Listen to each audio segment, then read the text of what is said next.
Hello and welcome to Minter Dialogue, episode number 493. My name is Minter Dial, and I'm your host for this podcast, a proud member of the Evergreen Podcast Network. For more information or to check out other shows on this network, please visit evergreenpodcast.com. So this week's interview, I'm excited to bring you Alex Pattakos. Alex is the founder of the Global Meaning Institute. He's a political scientist, philosopher, and best-selling author. He's written or co-written with Elaine Dundon, The Opa Way, Discovering Meaning Through the Lens of Work for the Journal of Constructive Psychology, and most recently, the third edition of Prisoners of Our Thoughts, Viktor Frankl's Principles for Discovering Meaning in Life and Work. In this conversation with Alex, we discuss his background, including as a U.S. Army veteran, his encounter with and the importance of Viktor Frankl, how and why we're in a crisis of meaning, the notion of free will, relationships, sense of humor, and much more. You'll find all the show notes on minterdial.com. And if you have a little moment, please do go over and drop in a rating and review. And certainly don't forget to subscribe to catch all the future episodes. Now for the show. Alex Pattakos. Correct. Great to have you on the show. Thank you so much for accepting to join me. Yes. You are the founder of the Global Meaning Institute, a political scientist, philosopher, best-selling author multiple times, and a U.S. Army veteran, which definitely stood out for me. In your own words, Alex, how do you like to describe yourself?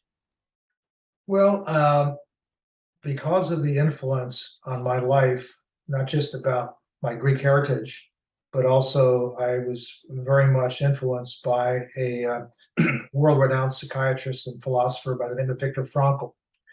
And so I'm really in many ways standing on his shoulders. But I've been given affectionately, given my keynote speeches and consulting work, advising and mentoring, the nickname Dr. Meaning. So in some respects, that's apropos. At the same time, I would like to look at myself in terms of not just standing on Dr. Frankl's shoulders, but also being able to see myself somewhat as a futurist and also somebody who is concerned about the future specifically of humanity. And so that's pretty well what's driven my life, even going back to when I was a young teenager. And it seems also to be the same with your partner, Elaine, who co-wrote the book with you.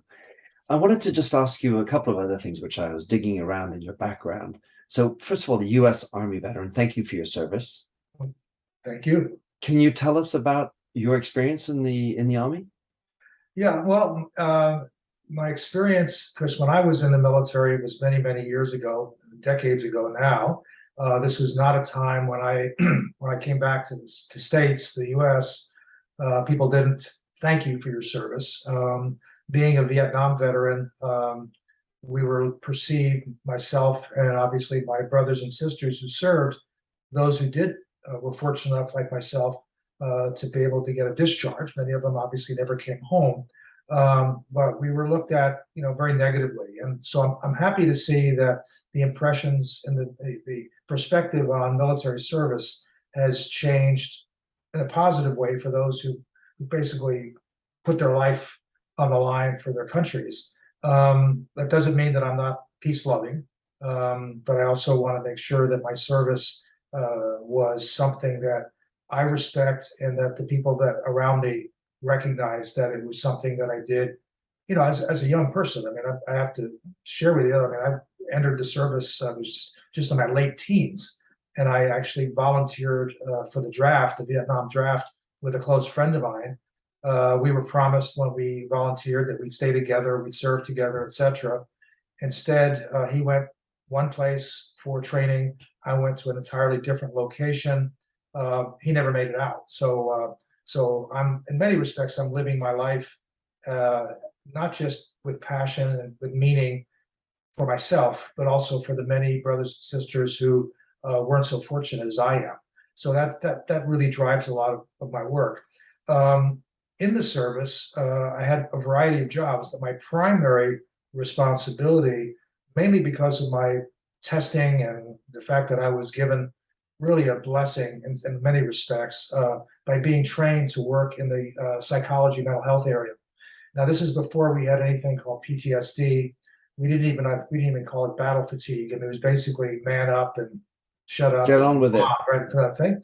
And but I got a chance to work with some incredible psychiatrists, psychologists, clinical social workers, primarily with veterans, obviously, who were obviously undergoing the changes of being serving in a war zone, but also with dependents, family members of those who were serving. And so that was really an eye opener for me because I never saw myself at that point moving into the mental health arena.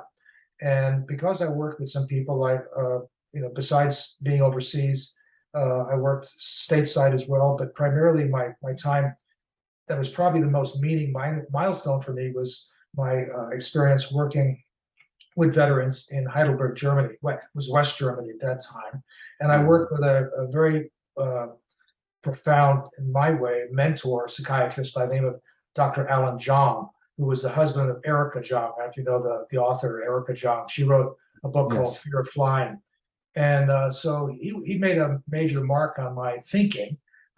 He was a neo-Freudian, and the mark was mainly because I was really less interested in the whole Freudian notion of human behavior, human motivation. And so the reason that was a meaning milestone in many ways is that drew me back to a book I had read when I was in high school by Viktor Frankl called Man's Search for Meaning. And so that became kind of a starting point, if you will, moving me in the direction of there's got to be something more. Existentialism, existential philosophy, humanistic psychology, these all became part of my toolkit, if you will, over time. And that kind of led me into the mental health arena when I got out of the service. So I started working with primarily schizophrenics and the so-called criminally insane folks. And that experience brought me to the next level because I got frustrated with the political system, the lack of support for mental health services. So I started studying the politics of mental health. And that's what got me into the political science arena. So it's kind of a zigzag approach, but there was actually some coherence in the path. Well, it does sound something like a labyrinth.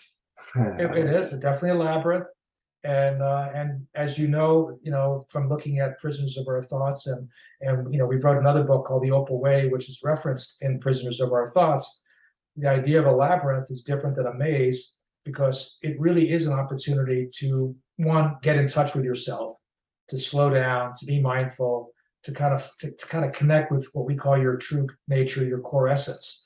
And so getting into that center of that labyrinth and then coming out kind of refreshed, renewed, re-energized was an important part. And so a large part of my labyrinth of meaning has taken me back into the labyrinth, out of the labyrinth, back into the labyrinth, and so forth. And we all go through that, but whether we're conscious of it or not is the challenge. Many of us live our lives on autopilot. Well, and we're going to certainly get into the intention of meaning and stuff. But sort of something I wanted to share, which obviously resonated for me in reading Man's Search for Meaning in particular, but has a link into, I would say, Vietnam and what you did. I interviewed 130 veterans of the Second World War for my film and book. I know that, yeah. And a lot of them were prisoners of the Japanese.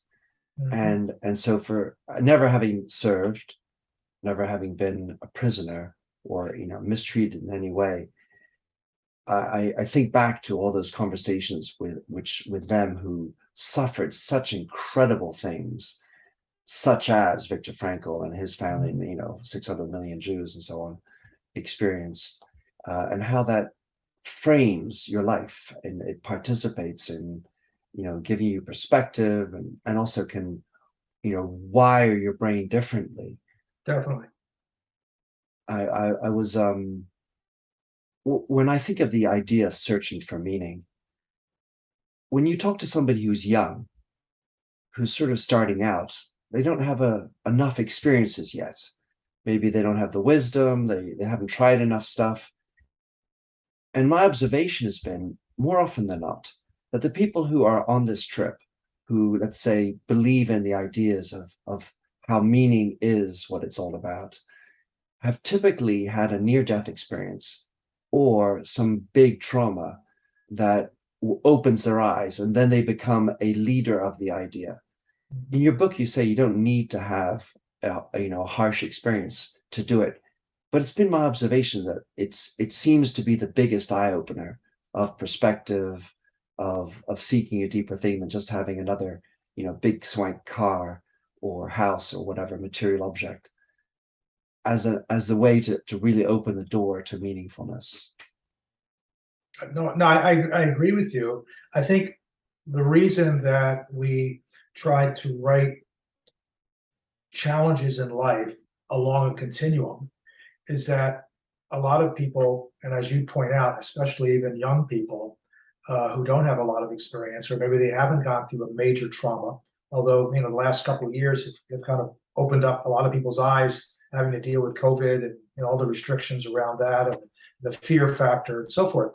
But there's a continuum of challenge in life, and what we call like the mini meanings to the big meaning milestones. Yeah, if you go through a major traumatic experience, ideally, and I have many people I've worked with, I have clients, I've had colleagues, friends, neighbors, family members who've had major tragedies in their life. At the same time, they didn't gain insight into what what those tragedies meant to them in terms of being able to open up and give them maybe a light towards a path to meaning. So not everybody does that. Whereas there are other people who maybe had a less challenging situation. Let's just say it's a teenager who doesn't get invited to the senior prom, or doesn't make an athletic team, or doesn't get the grades they wanted to get into a university that they want to get into. Many of the younger people have insights into those experiences that allow them to move along the path to meaning. So it really depends on the person and whether that person, number one, is conscious enough, all right? And that's an important element in terms of, like, it's, we say in the book, it's more important to be aware than it is to be smart. Many of us have multiple degrees, we have all these job responsibilities and everything else, we're smart as hell. At the same time, we're not aware of how we affect other people, how we communicate, which is part of what you're writing about. How do you engage people in meaningful ways so that, in fact, you resonate with them?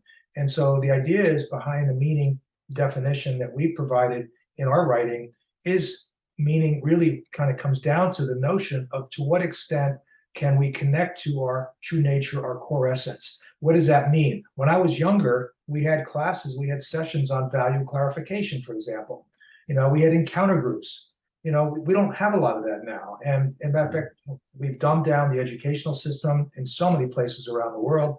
We're studying things that really should be helping people examine their life at an early stage, rather than waiting until they're in their 40s or beyond and have a crisis, or they talk about a bucket list, or something like that. And I think that it's awareness that has to be, and that's really heightened awareness is really what meditation is all about. That's ultimately where the word mindfulness is really another word for meditation to a lot of people. It's just, it was more palatable. When I used to do, help people learn how to meditate, meditation to a lot of people was a form of religion. And so they didn't want to go there. So when you say you're going to have mindfulness training, that's more palatable to a lot of people. But the idea is gaining insight. And if we don't gain insight, then we're not going to grow. And again, within Prisoners of Our Thoughts, we talk about this idea about existential digging. And one of the key elements of this whole notion of existential digging is the fact that you can change without growing, but you can't grow without changing. So a lot of us, we change relationships, we change jobs, we change where we live, but we're still 25 years later, we're still struggling with the same issues because we haven't not just learned from our experiences, but we haven't developed an action plan on what are we going to do about the learning that we now have, this new experience. Is it going to open up new doors, new windows to opportunities, or are we going to just shut it down and then go on to another relationship, go on, move someplace else and hope that life will get better? No, we have to take personal responsibility. This was a big part of Viktor Frankl's work, is the ability to assume personal and then collective responsibility for our actions. In other words, life isn't, we're not basically sitting back and letting meaning come to us. We're basically being asked by life to respond to life's call. And that's what you and I are trying to do. And that's what we're trying to help other people understand, that they have that personal responsibility. And, sure, there's some systemic issues that are struggles for a lot of people that maybe aren't as fortunate. But for everything that's being said now is stopping people from growing and learning, I can tell you that as I grew up and learned, I come up with an immigrant family. People made fun of my last name. They didn't understand my religion. They didn't understand how we ate, what we ate. The smells in the house when I was growing up were obviously very different than the typical Anglo-Saxon type of thing. And my father went through a lot of his own traumas, as he was. Everybody in my family going back many, many generations have served in the military. My father served in World War II in Germany. I mean, I didn't learn this until after he passed, that he volunteered for battle patrols to go behind enemy lines with a small group of 11 men to find out what the Nazis were doing. I mean, it's like he never shared those stories with me, and so that wasn't part of his generation. And I'm sure the same thing with you. You had to dig to find out your family's history in terms of the horrors and actually the bravery that these men, how they sustain themselves under those circumstances. No doubt. And many times, because I hadn't served, because I wasn't there, sometimes I didn't merit the discussion. And it, you need to find ways into those stories, exactly, because a lot of them went to their graves secretly. Right. So there's a lot of things you just said, Alex, which are very interesting. I wanted to ask you, and I'm wondering if it's linked, the photograph you have on the cover of your book, for people who are listening, they won't know it, but it has a bunch of planks of dark wood and yes, a plant, which I'm no botanist, so I have no idea yes, what plant it is. But I didn't know either. There it is right there. And I asked people, because some people said, is that a drug? And I just assumed, I mean, I didn't really care. All I cared about was the fact that this plant was growing through all the adversity of the planks of wood. And that was what I saw. But just to get a little story, the first edition of this book was a different cover. And actually, I had more problem with that cover. The first edition had two silhouettes of two people on a bridge. And then it looked like it was an ice lake. And people would email me or call, and they would say, are those people going to commit suicide? They're going to jump off the bridge. So I went to the publisher. I said, look, we got to find a different way. I mean, than having these people looking like they're ready to kill themselves. So I don't know. I know we've asked that. Some people have told me different things, and it's not a drug as far as I know. It's not supposed to be, but if it is, if that's anybody's mind, as long as they get the book and read the book and get the message of the book, they can make up whatever plant they think it is. Well, but we're the plants. Yeah. We're the plants going through the wood. And I was thinking about being reconnected with nature. Mm-hmm, and certainly, I'm sure you're aware of the reinterest, fortunately, I'd say, in psychedelics for dealing with things like PTSD, mm-hmm, doing some proper tripping on magic mushrooms, guided and assisted, to get through some of those wirings that need to be rewired. That's true. So that's a good plant, I think, yeah, in my mind. Yeah. So you were just talking about education just now and how it's changed, and you talked about dumbing down.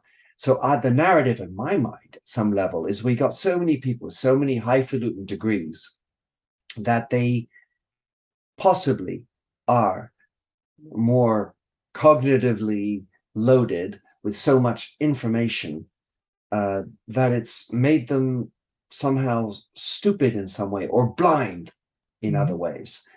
And I wonder if we shouldn't be starting with the teachers to know how to be more mindful and more present, and because it feels for me that teachers are not aware of themselves. You use the word aware.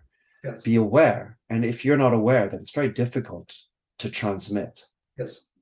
I totally agree with you that the teachers need to be part of the intervention. I think that the intervention needs to happen at multiple levels. Now, again, given my perspective and in terms of my background, I've covered probably the entire political spectrum in my life. I was part of the counterculture in my younger days when I got out of the military, became part of the anti-war movement. I participated in a group in the States called Students for a Democratic Society, STS. So I have a very leftist orientation in my younger years. Interestingly enough, as I'm older now, and I've had these years of experience, these decades later, I'm still part of the counterculture because I'm challenging a system that is censoring people, that is so obsessed with political correctness and things like that, that it's not allowing schools literally from kindergarten all the way through university levels to be the academies that that Plato and the other Greeks wanted it to be, where we continuously, if we look at the Socratic method, we should be challenging assumptions all the time. I mean, we shouldn't say that somebody owns science, because science cannot be owned. It's something that should be challenged, always looking for new discoveries, creating new hypotheses, etc. And because I challenge these things, I become, conspiracy theorist, I'm divergent, or whatever you call it. So I totally agree with you, but I think students need to be changed, partly not just from the school system. Obviously, parenting is an issue, but when they even enter 100%. school, Yeah. Kids need to be allowed to explore things in a creative way that challenges their thinking. Teachers, as you said, definitely need it. School administrators, education administrators need help. They need intervention big time. And the whole political system and the way education is funded, which includes the unions. The unionization of teachers has been part of the big problem. And so unions in their early days, in the history of unions, had meaning. Now they're basically, as you read Prisoners of Our Thoughts, they're basically vessels towards influence and power and money. And how you get, and so kind of students and educational mission kind of gets lost in that shuffle.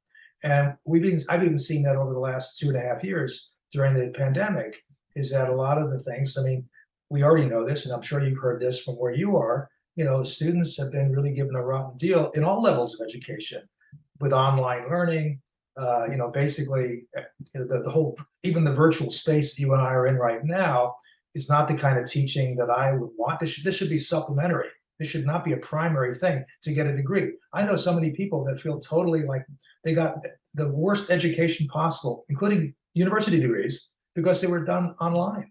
And they didn't feel engaged. They didn't feel that the kind of communication that's necessary, the kind of exploration that we went through is allowed today. And then on top of that, you put this culture that's basically telling people what to say. I mean, I grew up as a Greek, basically challenged to think critically and creatively. But today we have educational systems that aren't teaching people how to think. They're teaching them what to think.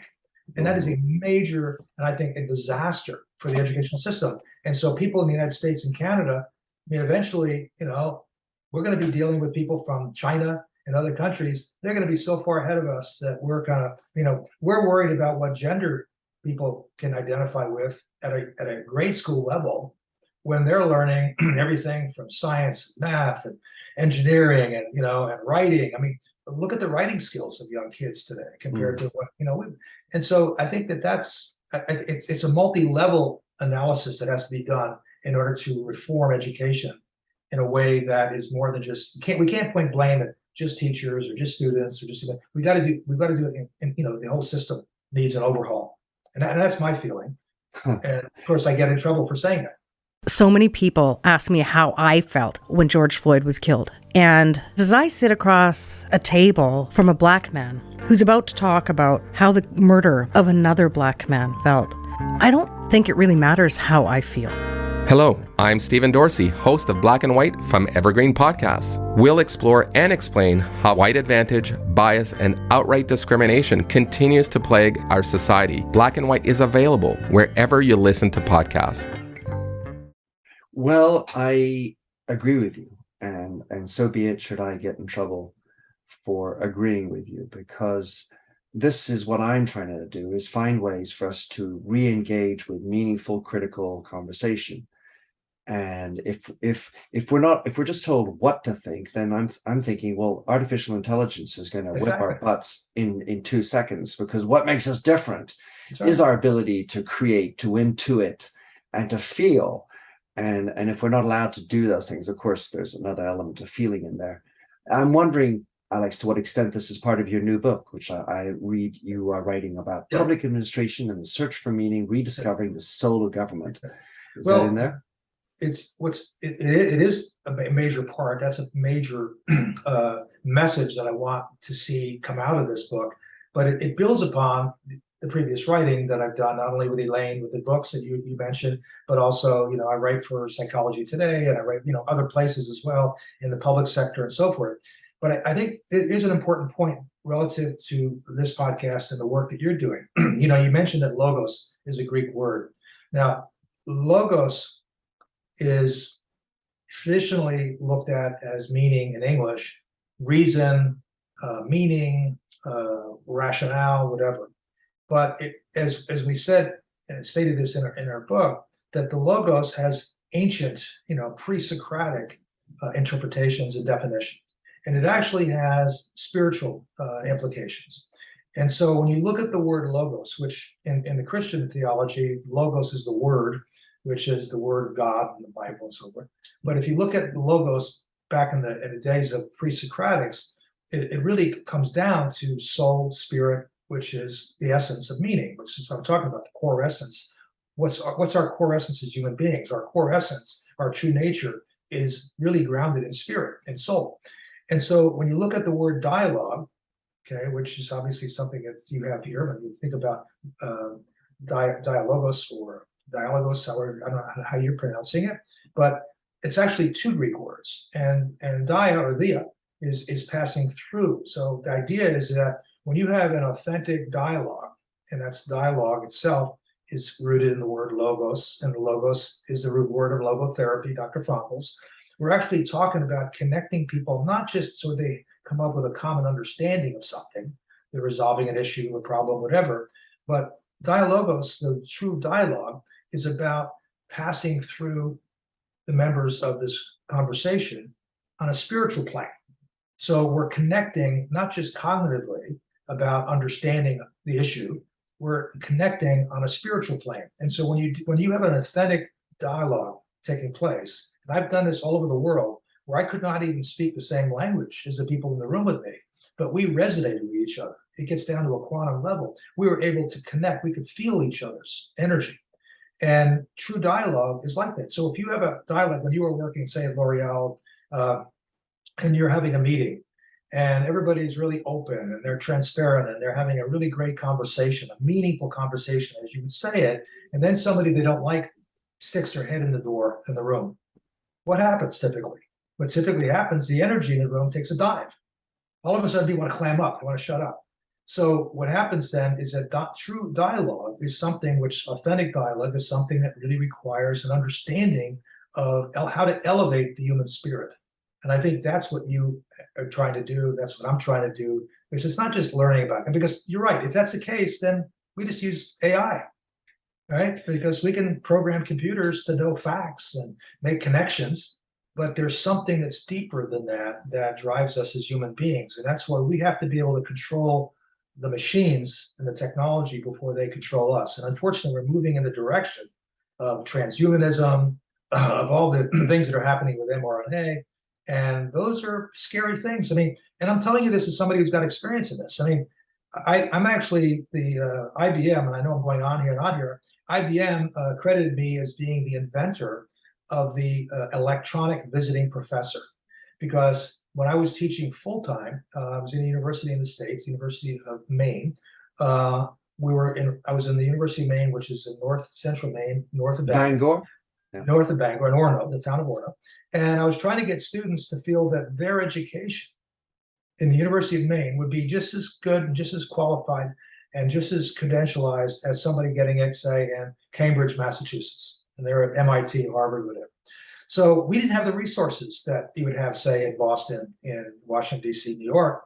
But what we did have is we had some technology that we could use. So back then, this goes back to the late 1980s, I was able to get faculty from around the world to respond to questions from my students in my class at 300 baud. There was no internet, there was no web then. And I would take the questions from the students, I'd email them to these professors. They could be in London, they could be in Paris, they could be wherever, and across the States, Canada. And then when we had our class, I had this giant, projector. And then we'd connect at 300 baud with the faculty answering the question from one of these other countries. So it turned out that got written up by IBM as an innovation in academic computing. And then it turned out that they said, well, we're going to call this the electronic visiting professor. So the World Future Society wrote that story up. This was back in the late 80s, 86 or so, something like that, 85, 86. And so the idea here is that it was not just the technology, but it was the fact that I elevated the human spirit of these students who were so amazed. And again, all you saw was the text on a screen, right? It wasn't like now we can do what we're doing with Zoom and so forth. But they felt connected in a meaningful way, and it elevated their spirit because they felt like, you know what, I'm in this rural part of Maine, and I'm getting a chance to listen to a faculty member from anywhere in the world. And this is way before the technology we have today. Sure. But I remember telling people, I said, but we have to make sure that we're controlling that technology, not the technology controlling us. So now, years later, we have people that can't get off their smartphones.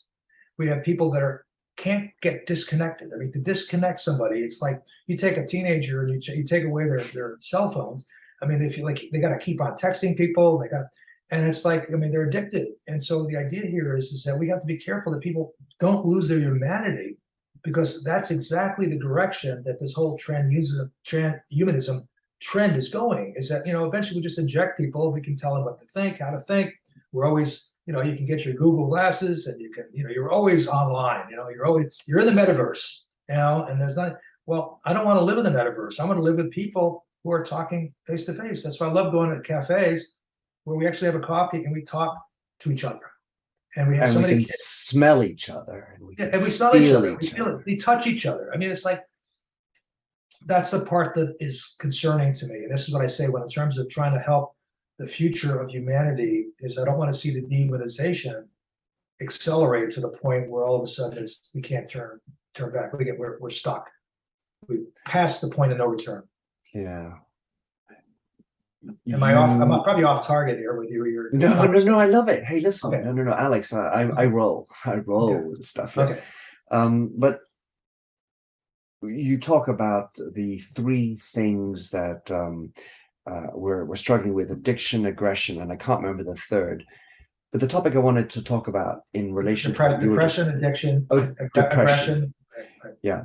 Because you just talked about addiction. Yeah, there's like this aggressiveness. Well, we've seen a few wars breaking out. The dictatorships are happening. The division between populations within a country, and you talk about this crisis of meaning. And I feel like this is a topic that I've invested in. I hear it more and more because that's my filter. Right. But I would love for you to try to describe how this crisis of meaning, which maybe started in 2007 per your note, but what he says identified as, but I feel like it's really started a long time ago, this crisis of meaning, in that we stopped needing to worry about food and shelter so much. And now we've gone into there's a liberation that happened in the 60s. Then we had Christopher Lasch writing about the culture of narcissism in the 1970s. So narcissism ain't new today. Egos have always existed. And I'm just wondering, how do you describe the crisis of meaning as it is today, and how do we get here? And maybe, what is the biggest thing we need to be thinking about going forward to save humanity? Yeah. Well, the crisis of meaning, as you said, it's longstanding. It goes back to antiquity. Plato, is quoted as saying, "Man, a being in search of meaning." So, we're not talking about anything new. I think what's changed is as Tom Friedman wrote a book called "The World is Flat," and I think that the technology, the interconnectedness between people, the fact that we can get instantaneous, not just information, but instantaneous gratification from things in the 21st century has accelerated the movement towards some of the things that we mentioned, that what Frankl referred to as the mass neurotic triad. I started calling it the psychological axis of evil, because basically depression, addiction, and aggression are three things that have plagued us. I mean, he wrote about it after World War II, but you could have written about that many, many, many centuries, millennia before. I mean, people were always pursuing power, wealth. There was always greed and so forth. But I think what's changed is the fact that the world is smaller, it's more interconnected because of technology, the ability to travel from place to place, even virtually like we're doing right now. I mean, when I grew up, there was the 6 o'clock or the 9 o'clock news, whatever it was. I listened to Walter Cronkite or one person, and that was the news of the day, and that was it. Now we're bombarded 24/7. So the issue is that our compass that guides us towards meaning is being, I guess that it's being remagnetized, so that we have a tendency more now than ever to be sucked into moving the compass towards pleasure or towards power, which includes money, as we wrote it in Prisoners of Our Thoughts. And so we're all of a sudden, we got more gimmicks, we have more obsession. We're living in a world where in many cases, I'm a supporter of capitalism, but I'm not a supporter of capitalism on steroids. I believe that people should be motivated to achieve their highest potential, and they should be able to see themselves follow some path where they feel fulfilled, where they find joy and meaning in it. But at the same time, I think we've gotten so much greed, and it's so much easier for people to separate and divide people based on income levels, different status, and so forth. And I think now, there's a lot of peer pressure and so forth that's driving people away from the core values that Viktor Frankl wrote about. And they go back all the way back to the ancients, the sources of meaning. The sources of meaning include the three things we mentioned in the book that come out of Frankl's work are, they're all about actualizing values. Again, what are the core values? The core values of us are, some of them are creative. We need to feel that we're creative. Well, if we're not allowed to be creative, and we're being referred to as one of the advisors to the World Economic Forum called about the emergence of the useless class. Well, I don't think he's talking about himself being part of that. He's going to be living kind of in Hunger Games. He'll be in the castle. But when you even reference a useless class, is that a direction we should be going towards? Are you going to just give people, universal basic income and not give them any hope that they can do anything with their lives, with themselves, other than drugs, alcohol? Soma. Exactly. Soma, what's the Brave New World? Exactly. Thank you for mentioning that, bringing that up. So we've got that issue. We've got more and more aggression. I mean, like you said, I served in the military many, many, many years ago. I thought by the time we're in the 21st century, we'd be living like the cartoon, the Jetsons. We'd all be in peace. We'd be living, in ways where we got along. And instead, in many ways, we've regressed. I mean, we have things happening now that are worse off than maybe 20, 30, 40, 50 years ago. I mean, it's like, and it's more dangerous because, we've got some people who I would not consider to be good, capable leaders on the political, political realm, who are more driven by the will to power and the will to money than they are about the will to Adler. Mm-hmm. Yeah, exactly. And so we have that as an issue. And then we see increases in addiction behaviors and increases in depression. The last Suicides. 2 years plus have caused us to reflect. And so, as the ancient Greeks said, the unexamined life is not worth living. So the issue for us is how are we going to get people, like you said, students, teachers, school administrators, politicians, to examine their lives in ways that are going to allow us to bring peace and a better state, at least of harmony, if not total peace, so that we don't blow each other up and kill each other. And we have values right now that I think are, we've lost our moral compass in a lot of ways, and that compass is about meaning, and that's where the crisis comes in. But the crisis has been there, but it hasn't been as obvious, because now we can see things, we can watch things in real time that are really unsettling, and then at the same time we're watching things we're not even sure if they're true or not. So we have fake news and we have misinformation, and I mean, when I was growing up, we didn't have that. I went to the library, I did my studies, I had a job. You do your normal stuff, and then you hope that you're going to get into a university and you're going to study more and you're going to get a family or whatever. And now, we have young kids that don't even know if the world's going to be around in 10 years.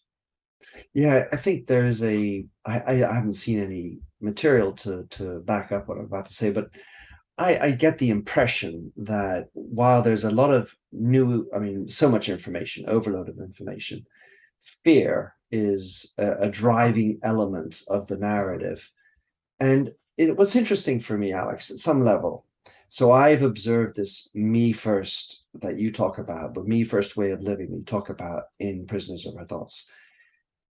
And part of that for me comes down to parents who only have one child or two children. It used to be 10 or 15, and you kind of forgot the names of a few of them along the way. A couple died, and no big deal.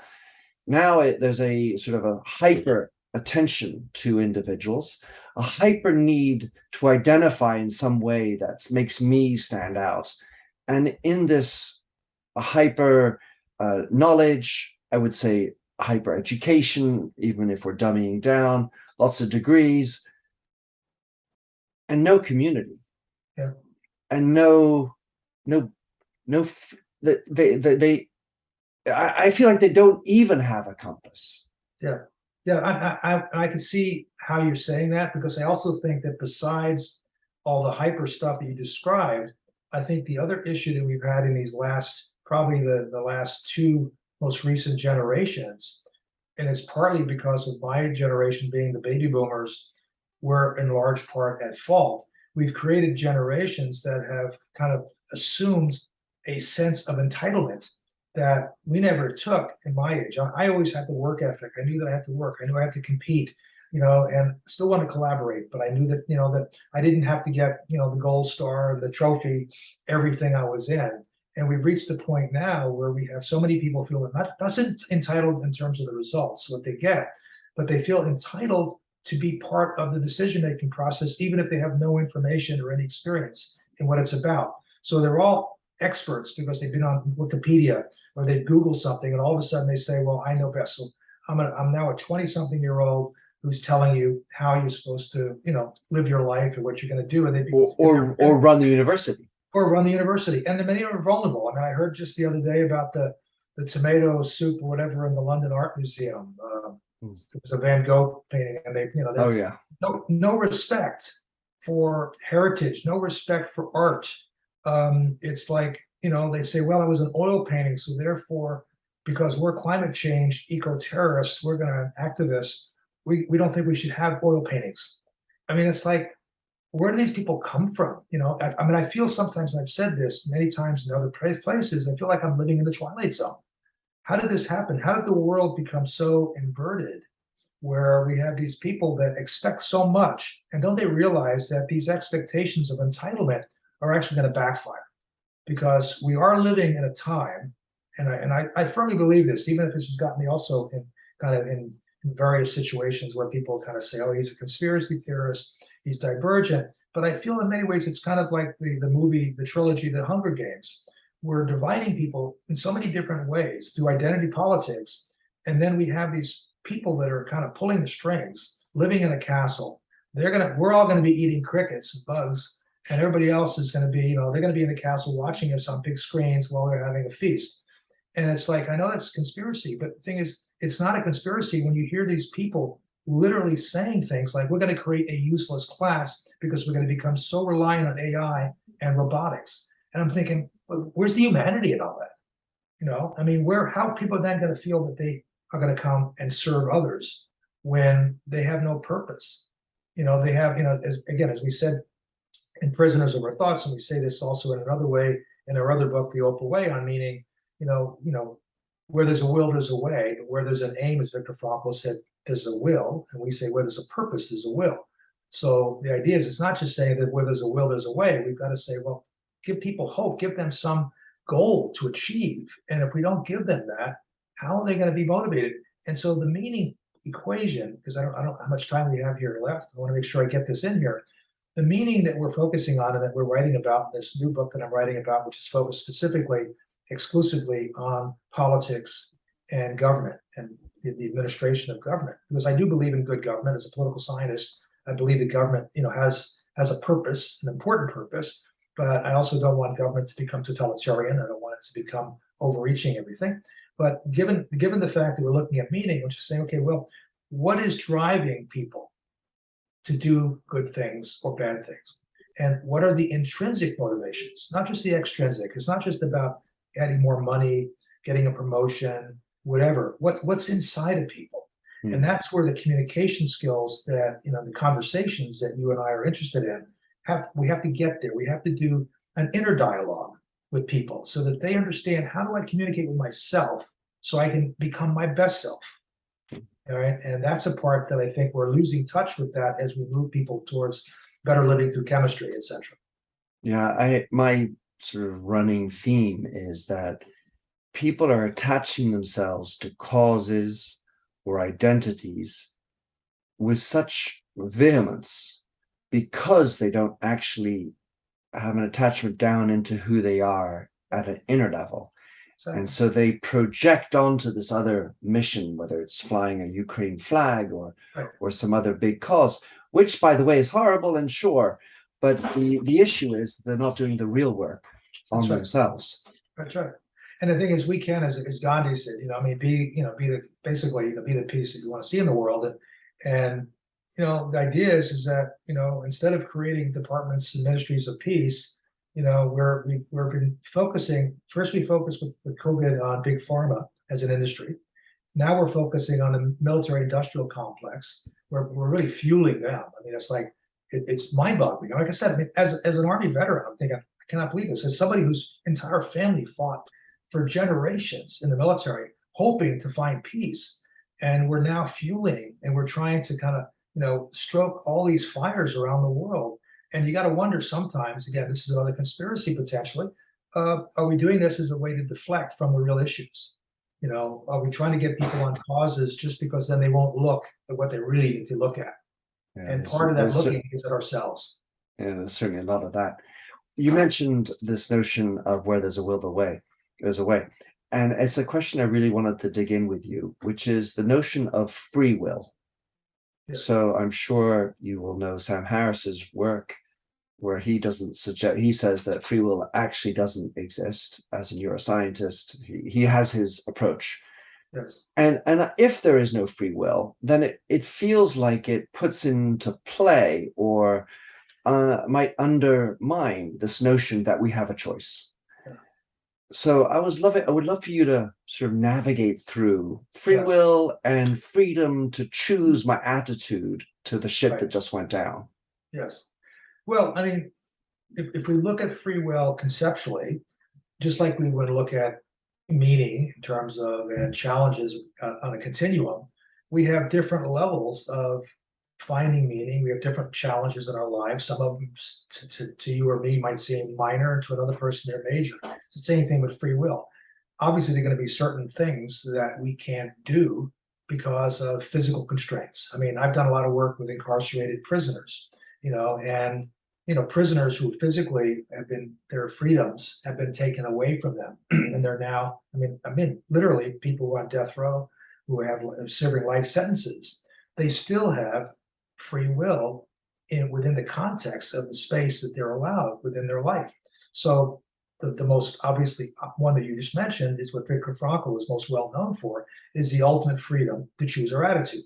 So when I give you an example, and there's one example that I wrote about a little bit in Prisoners of Our Thoughts, working with a bunch of incarcerated prisoners. And the first exercise I did with them when I went in, and I had to have a very select group of prisoners with guards, and we had to be real careful about security and everything else. So I'm going in there, and I don't know if you ever saw, it was the Green Mile, and it was the movie with the big, great film, and said all these big, incarcerated prisoners. And here I go in there, and the first exercise I asked them to do is list 10 positive things that come from their incarceration. And the guards thought I was nuts. These guys are going to kill this guy, whatever. But the issue is that they all have freedom of choice of how they want to perceive their incarceration. And so that's why I listed some of the things in the book that to some people, I get a chance to work out a lot when I'm in prison. Other people say I get a chance to mentor younger prisoners so that they don't, when they get out, do the same thing again and come back and repeat the same crime that brought them here in the first place. They get a chance to be a role model for their family. to when they're talking to their kids during a visitor's day, whatever. The idea is that even though their freedom of choice and has been vastly restricted because they're physically incarcerated, and not as much in an American or Canadian or European prison as, say, Auschwitz, or prisoner of war in Japan and prisoner of war in Germany, but they still had their freedom restricted. But even within that space, they have freedom of will in terms of how do they want to think about where they are today. All right, are they going to get angry, or are they going to choose that they're going to work towards helping others, including their fellow inmates, being kind to the guards? Viktor Frankl was kind to his Nazi guards. He was criticized for that, but he took the advantage of having a relationship with the Nazi guards as a way also to get supplies to help him when the meager things he had to help his fellow prisoners. So the idea is that even within that incredible, horrific experience, he still had the ability, the freedom to choose, if nothing else, that ultimate freedom to choose his attitude. Now, did he have freedom to just walk away and take a walk outside the camp?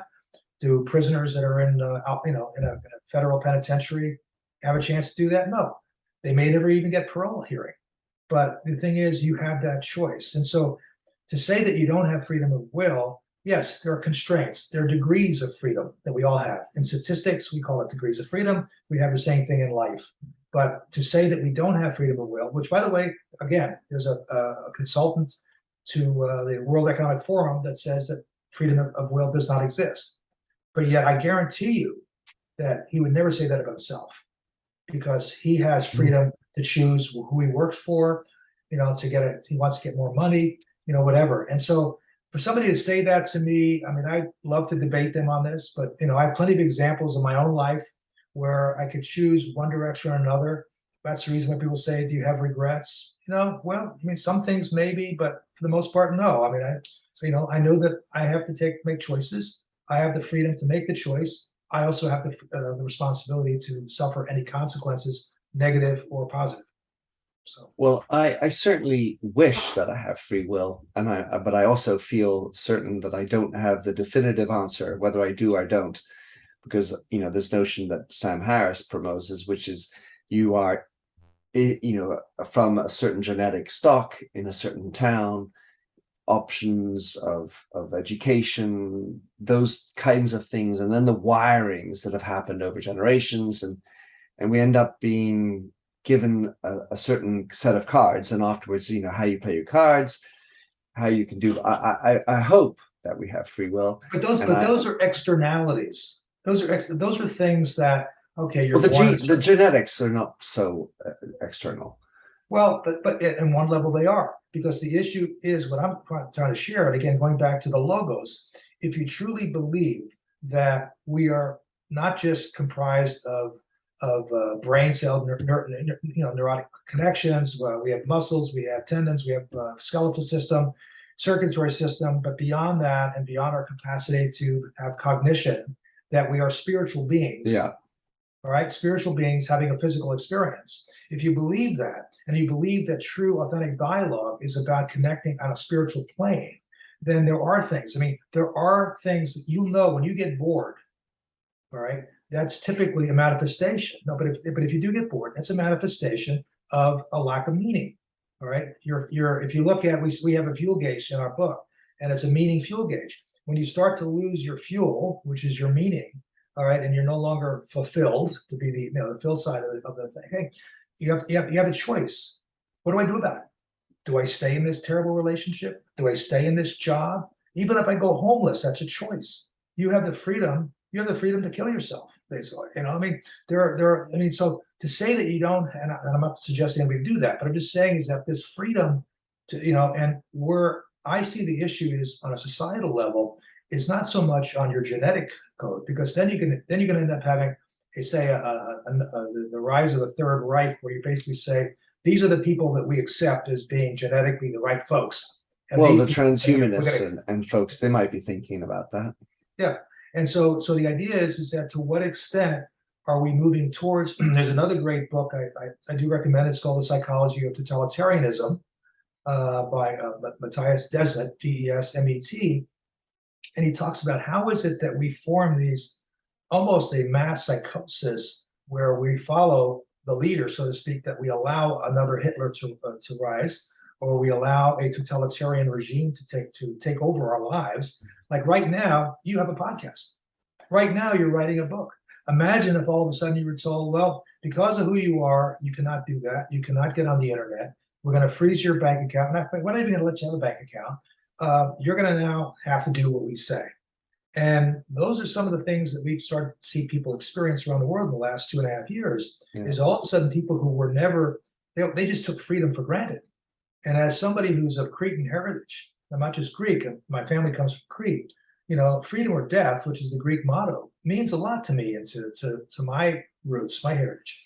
So to take away our freedom is not just our freedom to eat where you want to eat, to marry who you want to marry, to be with whomever you want to be with, to work whatever kind of work you want, but it's the freedom to think and to feel and to express our feelings, to express our thoughts.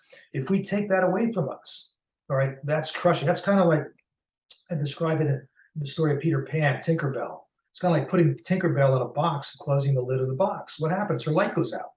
Well, you and I both know, you can look in somebody's eyes, and when they say the joke, the eyes are the windows to the soul, you can tell if somebody is enthusiastic, which also, by the word, an English word comes from the Greek, means, manifesting the God or spirit within. You can tell if somebody, if people are bored, if people they don't have passion, they don't have enthusiasm, that's typically meaning that their lack of meaning is affecting them. And we need to help people realize that they have human potential that can still be achieved. And so when you take away freedom of will, you're basically dooming them, to a life without meaning. So last area that I wanted to explore, Alex. So we've been talking about me first and the scale of meaning you were talking about just now. I get this feeling sometimes that people in their desire for meaning, because intellectually we kind of talk about it. Oh, I wish I had more meaningfulness.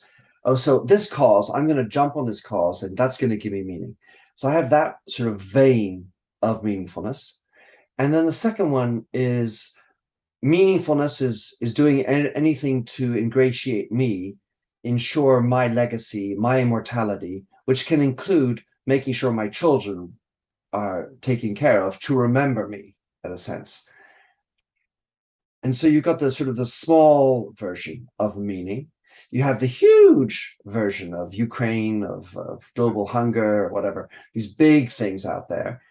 And I feel both of them aren't right. In the first one, it's too way out there. You're never going to get real concrete results. So you're just destined for disappointment.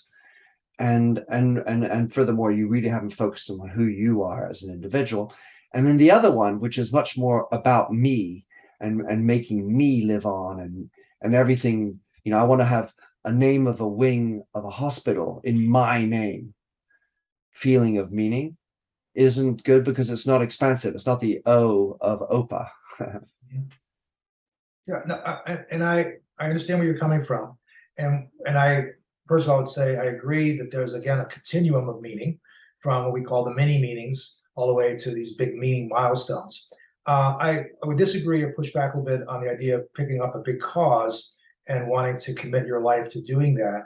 It doesn't necessarily mean that you're going to achieve that goal. But if in the journey of trying to make the world a better place, whether it's through taking care of the Mother Gaia, through climate change efforts, whether it's trying to bring peace to Ukraine and Russia, whether it's trying to promote public health, those big macro type issues, people are committed to them. And if you're only looking at the result of what the outcome might be, then it's not, to me, you're not really manifesting the will to meaning. That's more of the will to pleasure or the will to power, because you're trying to influence things that are really extrinsic. The will to meaning comes from within, and it's clearly an intrinsic motivation. It's something that you do it because you need to. It's just something that I have to feel that I'm going to be, and it could be simple things. Being kind to others. It doesn't have to be that I'm going to go launch a giant initiative because I'm a billionaire and I could play Bill Gates and I'm going to do all of this stuff. Because to many people, that's a kind of initiative that is more of an egotistical, narcissistic version. And I would not put that into the meaning category as much as I put it into the pleasure and the power category. Because right. And so the issue is what are your motivations? If your motivation is intrinsically driven rather than external to yourself, and it's a funny balance, because even when you're an author, you spend your whole time writing going inside yourself, hoping that at the end you can have a product that somebody outside of yourself is going to be interested in reading about or reading it, and that your message will be heard. And so I have a Greek fellow that was the president of the Greek Author Society, who made he has a great quote. He said, I'm going to paraphrase it. He said that writing in publishing is kind of like trying to have a conspiracy to bring yourself into the future. So it's like you're trying to cheat death by bringing yourself into the future by writing and hoping that when you're gone, your works will live on, right? And so if it's just that, then that's not the true essence of what we're talking about. The true essence has to come from, because there are many people, you know this, I mean, there are many poets, authors, painters that probably do it just because they love doing it, and they may never sell anything. People may never see it, and maybe if they do, it's after they're gone. But that didn't make their life meaningless. They had meaning. They found meaning in that experience. The same thing. Meaning exists at all times. And Frankl said this, to our very last breath, and we wouldn't even know after our breath what happens. But so people ask me, he says, well, how can you say that all life has meaning? I says, well, even an unborn who dies prematurely, or a young kid who dies in an accident or from a disease, they may not fulfill their purpose in life because they didn't get that opportunity, but their life still has meaning. And that meaning may mean nothing more than, how their parents deal with it. That child's life meant something, so they're going to dedicate their life to helping other children or to other causes. So the idea here is that meaning is something that's universal, and we just need to be more aware of where. That's why I would say you don't really create meaning, as Frankl would say. We discover meaning, we find it, but we're not going to find it if we don't look for it. So we have to. It's an ongoing process, and that's the part that And so sometimes you're going to be up in those big meetings. Other times are little meetings, but you got to have something along the way, because if you don't, it's like you're basically flatlining, when you're in the hospital and you find out what happens when you flatline, well, you're dead. So meaning has its ups and downs. Sometimes you're just enthusiastic as hell. I'm on the right path. You know it. You feel it. You resonate with something. And other times you feel lost. Well, that's life. To your point, Alex, you mentioned the idea of being kind. What I think then, if I choose the goodness of being kind, or that's my meaning, the next step is to understand why being kind is your thing for me. Because you have a choice. You can be grateful, you can be kind, you can be happy, but you've chosen to be kind. Okay, what is it about being kind that resonates maybe at some deeper level within you spiritually? Who doesn't want to be kind, really? That's the problem.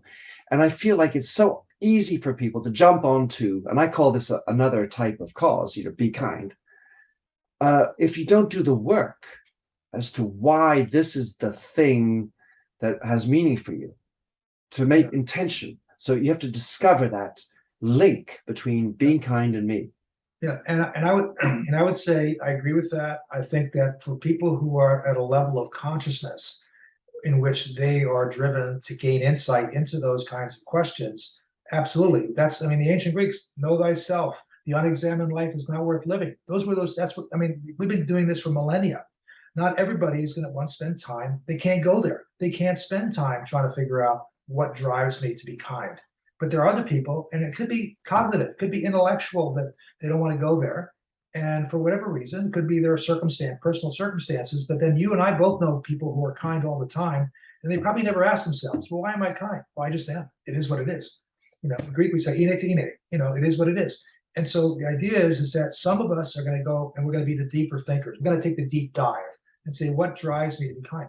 And other people just do it. And the thing is, I guarantee you that if you look at statistically, if you look at people who are kind versus those who are mean or whatever, you'll probably find very different manifestations of their state of well-being, their health, their physical health, their emotional health. So, I mean, but people who are always negative, I mean, we know that. I mean, you end up releasing endorphins. You really start, you feel good about yourself and about life.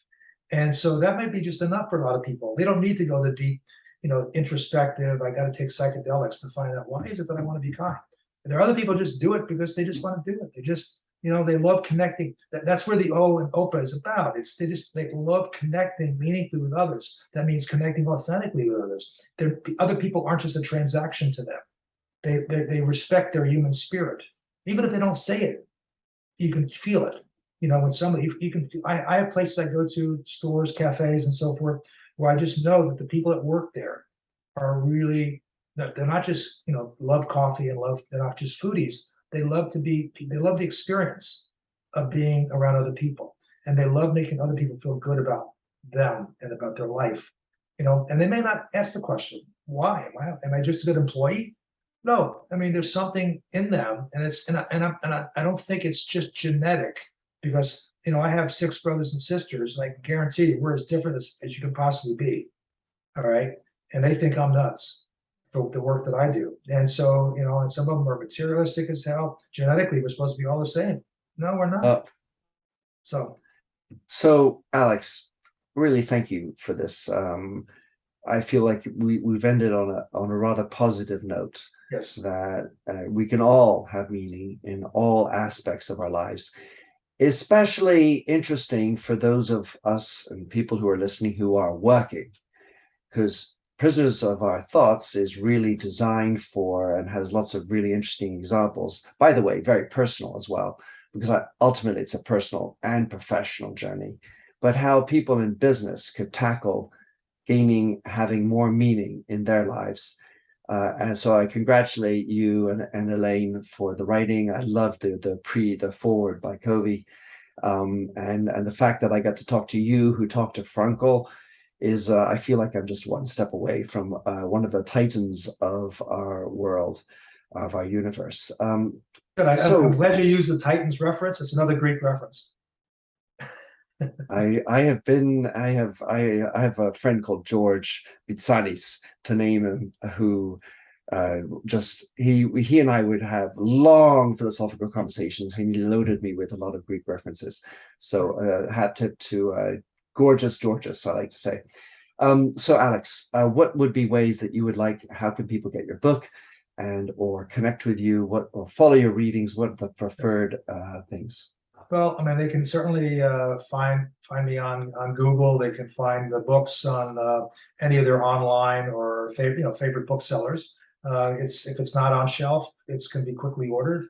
I certainly can get it on all the online booksellers as well, just like your books. And then they can find more information about me either through our website, which is globalmeaninginstitute.com, as well as they can find me if they go to psychologytoday.com.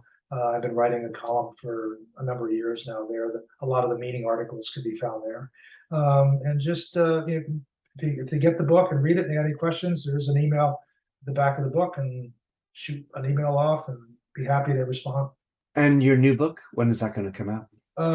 It'll be into 2023. So. All right, good luck on that. Alex, thank you so much. It's a work in progress. Of course it is, Alex. Like life. So, but I'm excited about it.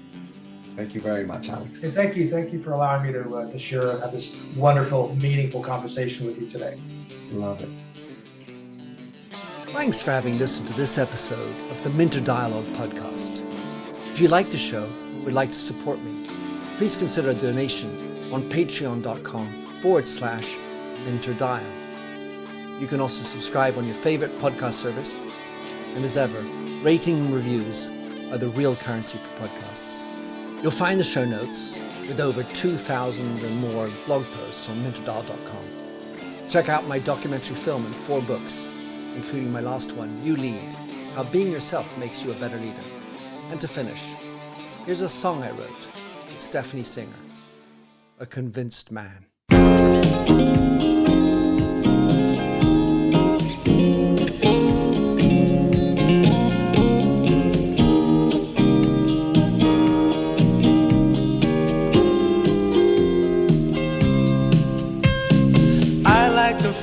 a stranger tucked around me, precipitating the danger to feel free. Trust is the reason, still I won't toe the line.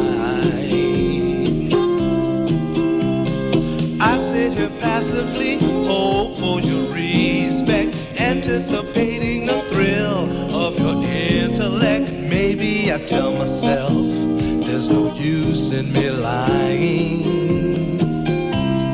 I'm a convinced man building an urge.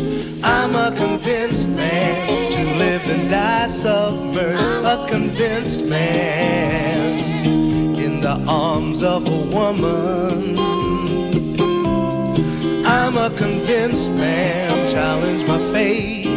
I'm a convinced man, competition's innate. A convinced man in the arms of a woman. Despise revenges and struggle with deceit.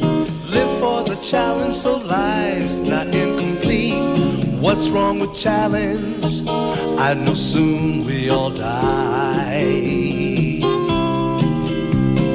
I like the feel of a stranger tucked around me, precipitating the danger to feel free. Trust in my reason and let me show you why.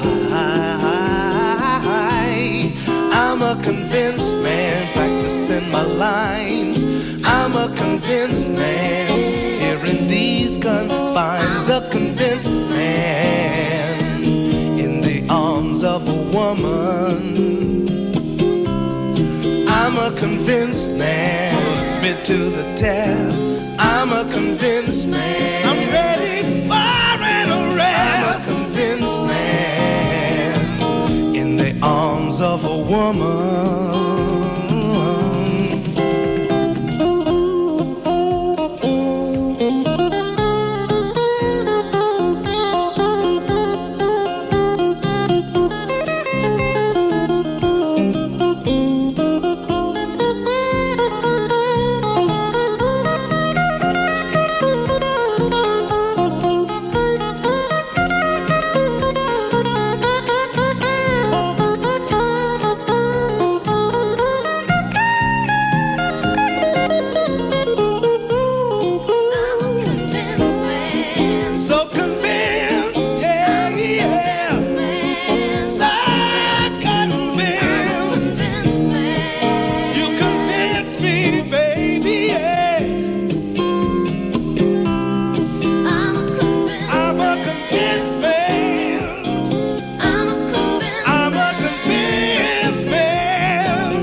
So many people ask me how I felt when George Floyd was killed. And as I sit across a table from a black man who's about to talk about how the murder of another black man felt, I don't think it really matters how I feel. Hello, I'm Stephen Dorsey, host of Black and White from Evergreen Podcasts. We'll explore and explain how white advantage, bias, and outright discrimination continues to plague our society. Black and White is available wherever you listen to podcasts.